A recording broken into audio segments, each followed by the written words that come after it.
Hello, everybody. It is Blueies and Shoeies. It is great to be back. Long time no see. Whilst I've been away, certainly my eyes have not strayed from international rugby. Glad to be back. Certainly, I thought the previous week of the English All Blacks game was a nice little teaser into this past weekend. I'll touch briefly on that England-New Zealand game, albeit I know it's a couple games back, but I think it segues nicely into both New Zealand and Ireland, as well as England's performance against the Wallabies. What a game that was. Easily the game of the weekend. And then no doubt heading to the mighty Springboks versus the valiant Scots at Murrayfield. Oh, Flower of Scotland. Beautiful. Certainly on the bucket list for myself to be there at Murrayfield hearing Flower of Scotland. What an anthem. What an occasion. The game didn't live up to expectations, namely to a lot of errors by both teams, but certainly some key points and key takeaways. So jumping straight in, I'll be brief on that England-New Zealand game. England certainly had a couple of standouts for me. Itoje, I thought, looked really close to his menacing best. Certainly a player good at set piece, menacing at the breakdown, challenging every box kick, forcing errors by the opposition. Certainly, I thought he was really getting close to his best there. Feo Boso, the much hyped winger, was getting in the game and getting plenty of action. He's certainly a player that I want to speak about in terms of England's woes moving forward, but a player that looks very twitchy. You know, he's really rapid off the mark, big explosiveness, certainly provides England a lot of X factor on the wing. And then a chap who I think is possibly and quite nearly the best fly half in the world. After what I saw him do in valiant fashion, albeit in a couple of defeats in New Zealand, Marcus Smith, in my opinion, is quite quickly becoming one of the best fly halves in world rugby. Out of the shadows of Owen Farrell, Marcus Smith is strongly emerging as one of the best fly halves on the planet. His ability to counter, his ability in structured play is equally as strong. His kicking game, both off the tee. I know he had one bad game in New Zealand where he couldn't hit a barn door. Every player has that day. But certainly with ball in hand, when you consider both this last weekend against England, the try on the tight touchline to the winger that came on, to 50-20 against New Zealand the week before, just obviously those are two examples. But overall, his ability to run and orchestrate an offense, an attack, both ball in hand, attacking the line himself, his passing game and his kicking game with ball in hand is phenomenal. He is looking to be world class and obviously needs a couple more runs under his belt, a couple more years of consistent performance to really be considered world class. But in current form, I'd have him right up there as one of the best fly halves on the planet. Wallace Atiti showed the man is a duck to water in international rugby. The guy hasn't broken stride in terms of adapting himself from what I believe is a poor competition these days, given Super Rugby and its relevant competitive nature between weaker Australian teams and only being a local-based competition, given the South African teams are no longer involved. He has Dwight, who joins me on the podcast regularly, really spoke about his physical attributes. Now, you hear that a lot in rugby. These guys are animals. They're gladiators, right? It is splitting hairs between the haves and have-nots. This lad is looking like a have. I mean, the last game against Australia in New Zealand, that first try that New Zealand scored, the footwork for a guy of his size to break a line, my Nanu would be proud. To shuffle, quick feet, explode through a gap. That was phenomenal. And what we saw in the offload again is a little bit of Sonny Bill Williams, all in the makeup of a flanker or number 8, wherever you want to play him. And I think he's got that versatility to play anywhere across the loose forwards. Certainly going back to England, touching on that really quickly, certainly there's a comparison flying around. I'm not sure if anyone else has seen it. I certainly thought of it. Is Borthwick turning out to be England's football, soccer, Gareth Southgate? Now, for anyone who's not a football or soccer fan or watches it very often, Gareth Southgate, who's just resigned after the Euros loss in the finals, has had possibly England's greatest, most talented team in the last 3 or 4 competitions. And at every stage they've gone out, semi-finals, now finals, has lost or been out-coached and been too reactive. That's what he's been criticised about. And for me, he certainly had it in his mind when he was taking off Marcus Smith and the scrum half. They were running the game, they had all the momentum, and they lost it. Now, we know forward is a structured game closer, but you've got to be able to read the game. I do think Rassie, with the bomb squad, obviously it's more of a collective effort in that regard. It's not one flanker coming in for another.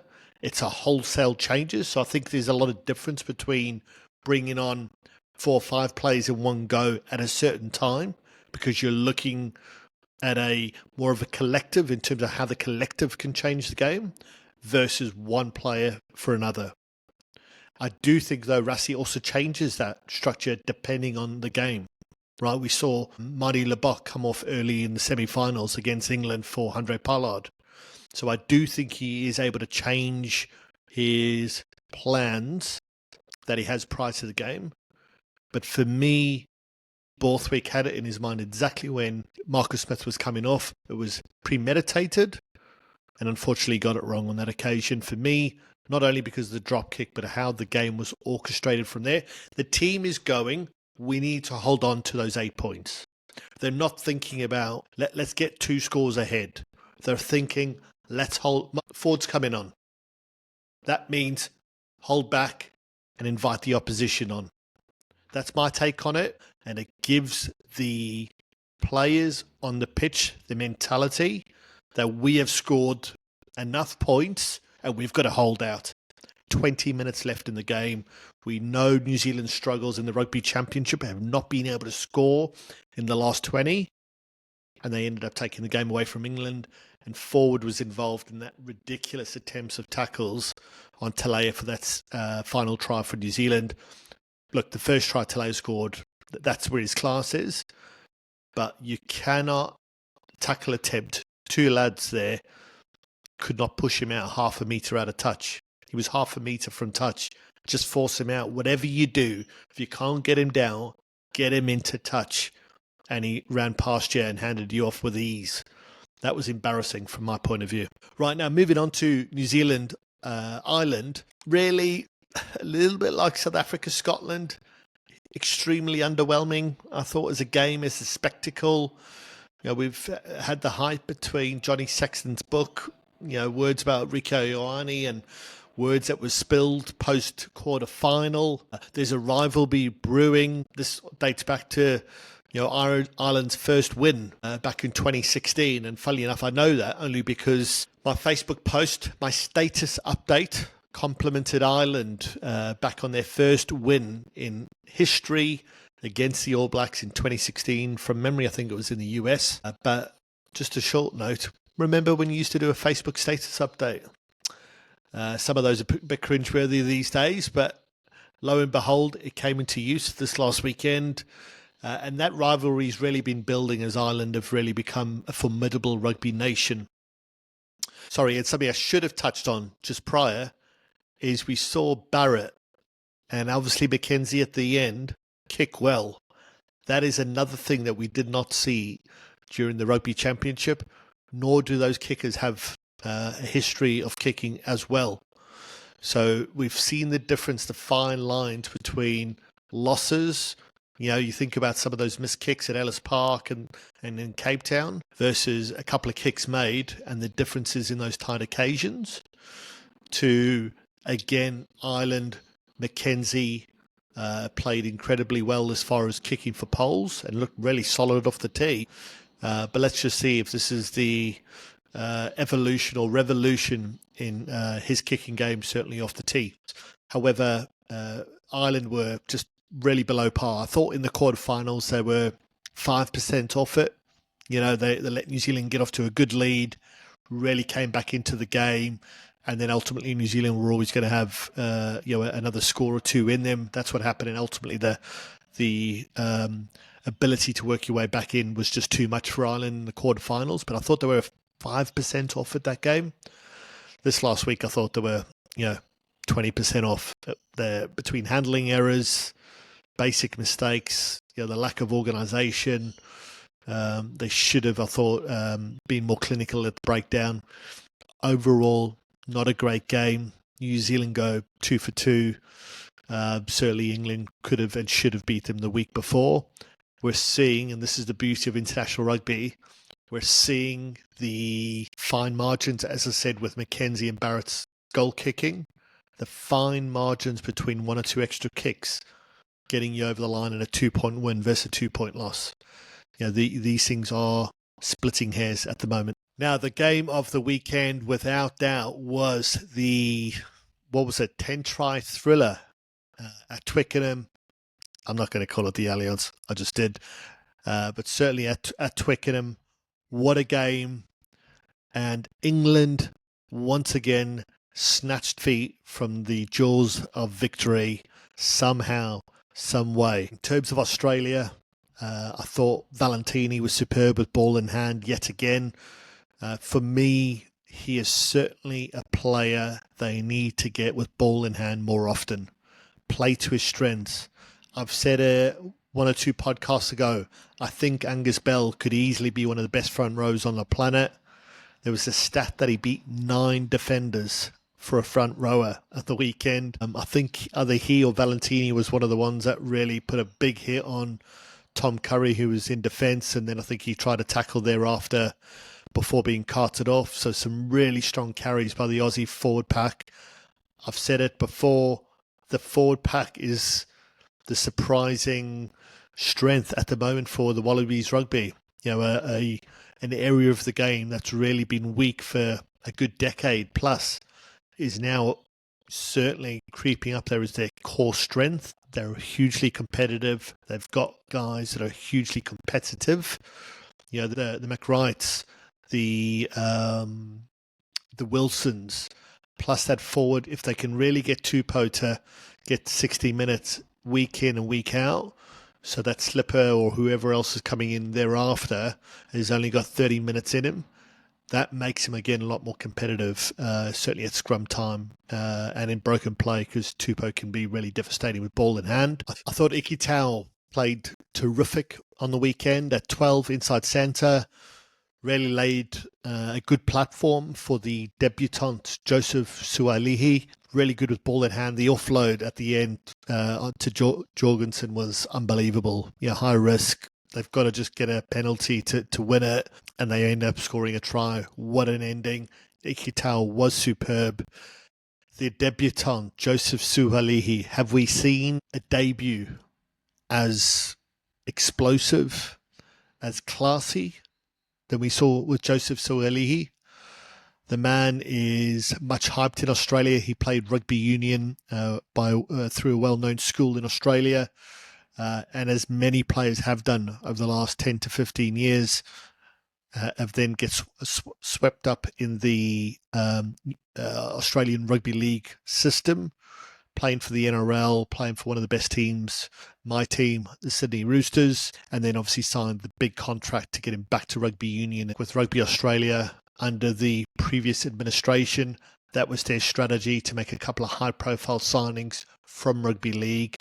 Ended up Joseph Sualihi being the only signing in the end, and Hamish McLennan, the chairman, who brought in Eddie Jones. Both are now long gone, and Joseph Sualihi has made his debut. The man was class. I didn't think he tried too much, and I think that was the key to it. He was incredible in the air, off the kickoffs, often beating Itoje to the ball. really at least getting Australia into the game from that point of view. You think about the little chip, mid-air, sort of back pass, NBA-esque, LeBron James-esque, to keep the ball in play. It's things like that rather than taking the ball then into contact and slowing down the attack. That's what I mean by I don't think he tried too much. He played within himself, which is a scary proposition. I think if he starts taking on players, you'll see his ability with ball in hand a bit more. But setting up the first try for Tom Wright really displayed his ability and playing in league and his ability to keep the ball live in every tackle. I'm not sure he was put down in any tackle. Now, some of them weren't particularly hard tackles, but he had the ability, and that is very much a prominent skill, more so in rugby league than it is in union.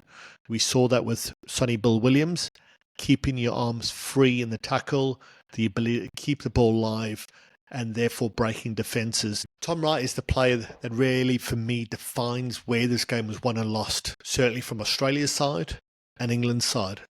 Tom Wright has got flashes of brilliance in him. Where he struggles, for me, is in a more structured, formal game, where he has to stick to a structured platform and operate within that. For me, he often makes basic mistakes. However, in a game that is open and a lot of counter-attacking rugby, he's actually really good just off the cuff, ball in hand, being able to create something out of nothing. And we saw that all game. England got out to a lead in a more structured attack, a more structured game plan. And as soon as they got ahead, I believe they put the handbrake up and felt really comfortable and good at where things were at, and rightfully so. They looked dominant in those first 15 minutes, getting up to, what was it, a 15-point lead. Australia then score 18 unanswered points in the middle of the game between late in the first, early in the second. And what we saw is Tom Wright often getting the ball and the space to counter-attack and really set up Australia for a lot of back and forth with England. Australia's traditional rugby game is that one that is more free-flowing, the ability to play and express yourself. This dates back to the Ella brothers that Eddie Jones would have played with. We think about Campese, Tim Horan. These are guys that love to play that kind of expressive rugby. It's a great style. However, when you start conceding points, when you start losing momentum, England should have brought the set piece more into it and played a more structured game plan. Now, usually I would point the finger at the fly half, as that's his area of authority within a team, is to set the game plan. But there has to be a collective effort here. The Itogis, the Genge, the Ben Earls, the scrum half, Slade, experience at 13, playmaker, coming together as a collective and implementing a plan to make the game more structured. Marcus Smith was tremendous with ball in hand.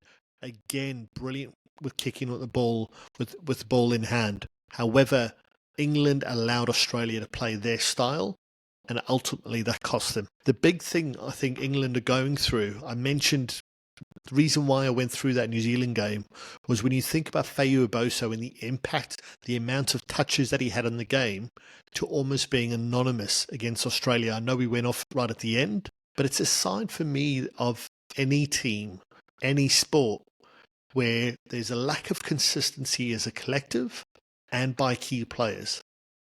What I mean by that is we're starting to see the emergence now of Marcus Smith. That's hugely promising for England. Now that Owen Farrell has retired, the importance of a fly half is hugely critical. But we saw Ben Earl during both the World Cup and subsequent Six Nations blow the doors off. He was incredible, ball in hand, acting as a centre, similar signs to what we're seeing from Satiti. And these last few tests and back in New Zealand, we didn't see as much of that opportunity of him running off the scrum and creating as much on attack than we did in the World Cup and the first Six Nations thereafter.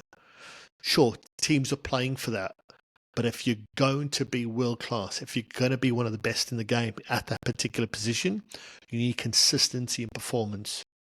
We've seen Itoje go from one of the best on the planet to disappearing for a few years and now slowly coming back up.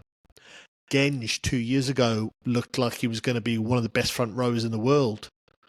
He's still good, but he would not make either of the first two front row packs for South Africa, and he's a guy with huge potential.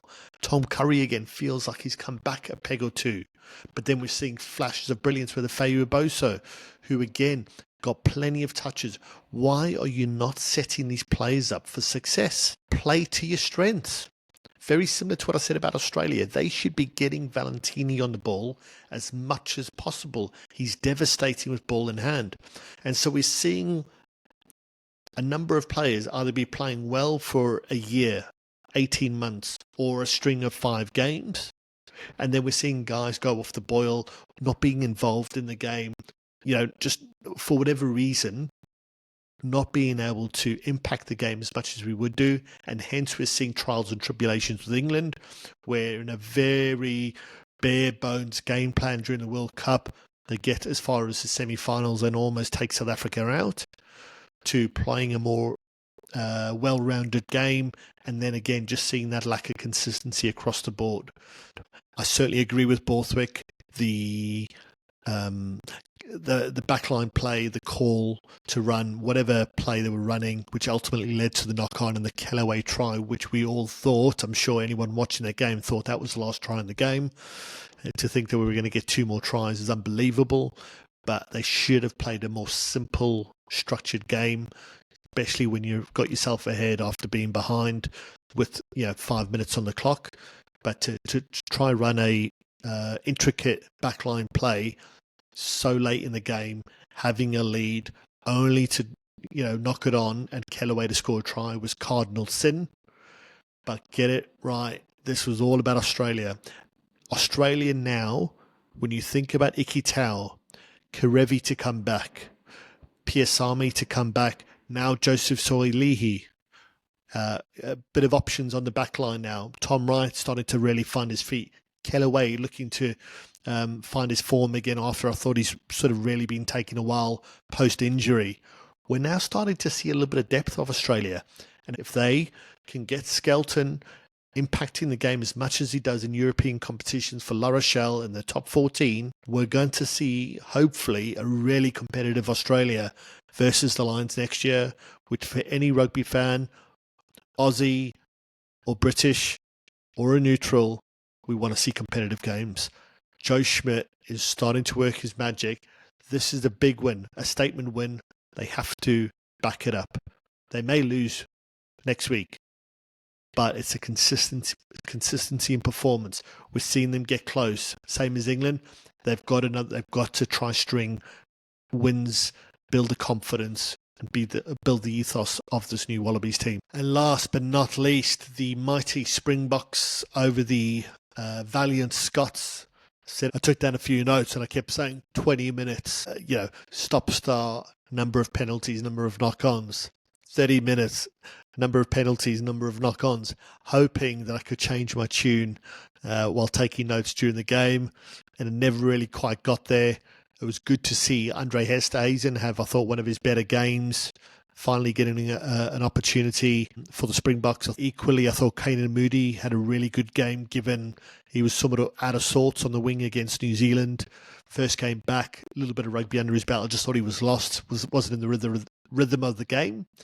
It was great to see him back. I thought he played a really good game, actually. Again, I know he had a knock-on. I think everyone had a knock-on. I knocked my beer over. That was a cardinal sin, watching the game, knocking that on. I think the big miss for Scotland during this game was taking the penalty with a man advantage in front of the poles. If they could have held their own in a scrum and created and scored a try, what you're saying is we've built momentum. We're a man up. We're coming for the kill. But what you've done subsequently is said, we're going to take the 3 because we don't back ourselves. When you're playing a team that is known to be far better than you, Scotland are a good team. South Africa, world's number one, world champions. They've got a forward pack. They're not playing well in the second half. The bomb squad didn't get into the game. Again, Springboks were marred by errors throughout the game. But there should always be that acknowledgement and knowledge that they're going to score. They're going to come back into it. You have to create opportunities to win the game. And to win the game, they had to score a try. What happened? They took 3 points. I don't think they scored any more points thereafter, and Makazole Mampimpi came back onto the game. You've lost your opportunity. You have to take the opportunities on offer. Now, fair enough, you don't take any points when you're going for, when you take a scrum or a penalty. That's fair enough. But you can justify it by the means of the competition that you're playing. Now, no disrespect, if you're playing Wales, Australia in that game, and you want to take a 3 for whatever reason, you think you go back and score another, fair enough. But if they're playing one of the top 3 nations on the planet, they had to score a try there. They had to try and build a decent lead so that when South Africa would come back, as we knew they would do, that they had enough in the tank to potentially still win the game. That, for me, was a key decision that they got wrong, and I couldn't believe that they took the 3 at that point. A huge credit to South Africa staying in it. I think no try scored by Scotland, similar to New Zealand earlier this year. I think at Ellis Park, or was it Cape Town, where we were able to keep them scoreless. South Africa have that innate ability, the willingness and determination to get off the ground quicker, to never say die attitude, and keep a really good Scottish team off the try line. We did get off lightly. Hugh Jones, ex-Stormers player, really like him. That centre combination with Tupolatu, I think, is one of the best on the planet. Had one of those passes to Duan van der Merwe, the famous Scotsman, the famous Scottish surname. Had one of those passes gone to hand, again, we're seeing another outcome potentially. But 2 or 3 passes that he threw over Duan van der Merwe's head. I mean, he's only 6'4", so I guess if he was 7 foot, he might have had a more of an opportunity. But again, I thought we were just a bit lucky in the end. But look, signs of a good team, not conceding a try and never giving up and winning when you don't play well. I would urge South African fans, don't think this game against England's a walkover. South Africa have to button up. They have to button up. There's an opportunity for a real statement win. There's nothing for England to lose at this stage. They've lost 2. So this autumn series is a write-off. They were aiming for 3 in a row. They were very confident going to New Zealand. Now losing against Australia, they're expected to lose against South Africa. So when you back a dog into a corner, this is why sport is so great. This is why sport is beautiful. There can be upsets. We saw England beat Ireland last year in the Six Nations in a shock result after playing again poorly against Scotland the week before. This is on for England.